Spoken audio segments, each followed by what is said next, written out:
কিন্তু আপনাদের মাধ্যম দিয়ে একটা কথা বলি, একটা দুঃসময় একটা অসময় চলছে। কিছু অসাধু লোক 30 টাকার জার, 5 লিটারের জার, সেটা 3 তলা নিয়ে গেলে 40 টাকা লাগে, 150 টাকা 200 টাকায় বিক্রি হচ্ছে। আমি কিন্তু হাতে তালুতে চিনি ওই প্যান্টগুলো। আমি আবার তাদেরকে একদম সতর্ক করছি, আমি অ্যাডমিনিস্ট্রেশনকে, পুলিশকে জানাচ্ছি, এই দুঃসময় যাতে কোনো রকম সাধারণ মানুষের ওপর অত্যাচার না হয়। তারা হয়তো ভাবছে এই সময়টা এলোমেলো করে দেবো, মা লুটে পুটে খেয়ে নেবো, এটা আমি চলতে দেবো না। আমি হাতের তালুতে চিনি কোথায় কোথায় জলের প্যান্ট আছে।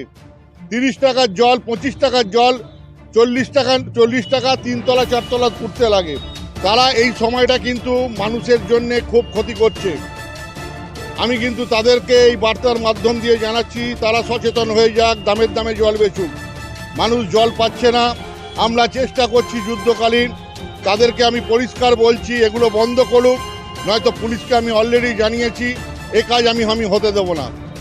মানুষের ওপরে এই টাকার বোঝা, যেভাবে মুখ্যমন্ত্রী কোনোদিন জলের কর নেয়নি, 30 টাকার জল আজকে 200 টাকা দামে বিক্রি হচ্ছে, এটা ঠিক নয়।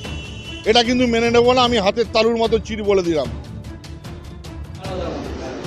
হ্যাঁ দাদা, বলছি জলের অবস্থা খুব খারাপ, 3 দিন ধরে খুবই খারাপ অবস্থা।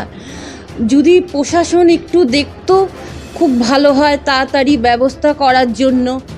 যে জল 40 টাকা সেটার দাম হয়ে যাচ্ছে 300 টাকা।